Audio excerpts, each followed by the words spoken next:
स्वागत है आपका GTV हिंदी न्यूज में और मैं हूं आपके साथ साक्षी।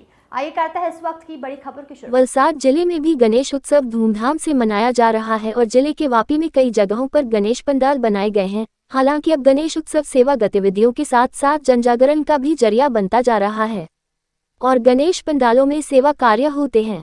पिछले कुछ समय से वलसाड जिले और पूरे देश में महिलाओं पर हो रहे अत्याचार और बढ़ती हिंसा को लेकर इन गणेश पंडालों द्वारा जन जागरूकता अभियान शुरू किया जा रहा है। कुछ दिन पहले वलसाड के उमरगाम में 3 महीने की बच्ची से रेप की घटना के बाद लोग गुस्से में हैं, लेकिन अब इस गणेश उत्सव के दौरान महिला सुरक्षा को लेकर भी गणेश पंडालों में कार्यक्रम आयोजित किए जा रहे हैं। वापी में गणेश उत्सव में महिला सुरक्षा को लेकर पुलिस भी हिस्सा ले रही है। वापी के शंभूसेना गणेश पंडाल में महिला सुरक्षा पर जन जागरूकता कार्यक्रम के तहत महिला पुलिसकर्मियों के साथ पुलिस के उच्च अधिकारी भी मौजूद रहे। इस गणेश पंडाल में वापी GIDC पुलिस स्टेशन के PI मयूर पटेल के नेतृत्व में एक विशेष कार्यक्रम आयोजित किया गया, जिसमें महिलाओं को उनके अधिकारों और सुरक्षा के बारे में महिला PSI द्वारा विशेष रूप से जागरूक किया गया। समाज में सदियों से हो रहे शोषण को देखते हुए महिलाएं अपने बच्चों और परिवार के साथ साथ खुद की सुरक्षा कैसे कर सकती हैं, इस पर मार्गदर्शन दिया गया। Bureau report GTV Hindi news.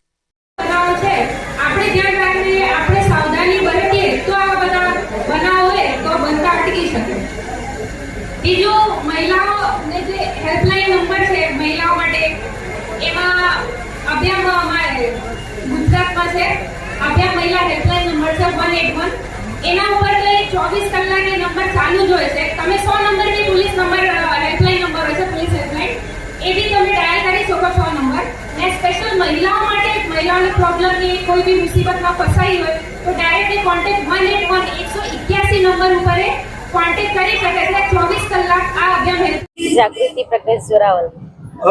જાગૃતિબેન, આજે ગણપતિના પંડાલમાં શું તમને નવું લાગ્યું? ગણપતિના પંડાલમાં અમે રોજ દર્શન માટે આવીએ છીએ, પણ આજે અમને મહિલા સુરક્ષા માટે જે જાણકારી મળી એ આજે નવું લાગ્યું કે જે કોઈ ઉંમરની મહિલાઓ એના માટે અમને કેવી રીતે કરવું જોઈએ બધું એ પોલીસ દ્વારા સમજાવવામાં આવ્યું અને હા સુરક્ષા હેલ્પલાઇન કહેવામાં આવ્યા, નંબરો બતાવવામાં આવ્યા।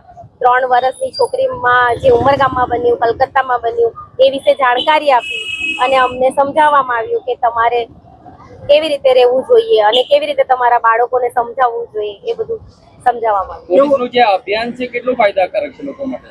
ખૂબ ફાયદાકારક છે। મહિલાઓને નવું શીખવા મળ્યું। મારું નામ ચંદ્રપ્રકાશ સિંહ છે। આ કયું ગણપતિ પંડાલ છે ને આજે કઈ રીતે અલગ પ્રકારનું પ્રવૃત્તિ કરવામાં આવી? આ અમારું ગણપતિનું પંડાલ શંભુસેના નામથી ઓળખાય છે, જે વાપીમાં ગુંજન ખાતે સ્થાપના થાય છે અને છેલ્લા 9 વર્ષથી અમે સ્થાપના કરતા છીએ અહીંયા। આ વખતે જે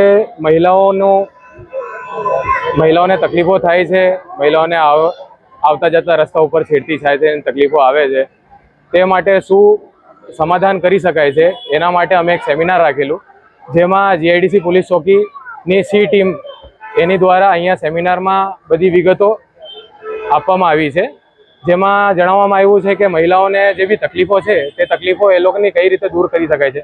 જેમ કે એમની કોલેજને સ્કૂલના રસ્તા ઉપર કોઈ છેડતી કરતો હોય કે ઓફિસથી આવતા જતા વખતે કોઈ તકલીફ આપતો હોય કે બીજું કોઈ કારણ છે જેના લીધે એમનું શોષણ થતું હોય, તે માટે કેવી રીતે એ લોકો અપ્રોચ કરી શકે છે C ટીમને અને પોતાની ઇન્ફોર્મેશન ન બતાવ્યા સિવાય પણ એ લોકો કમ્પ્લેન લોન્ચ કરી શકાય છે અને C ટીમની મહિલા પોલીસ એમની કઈ રીતે સહાયતા કરી શકે છે એ બધી વિગતો આપીને ગયા છે।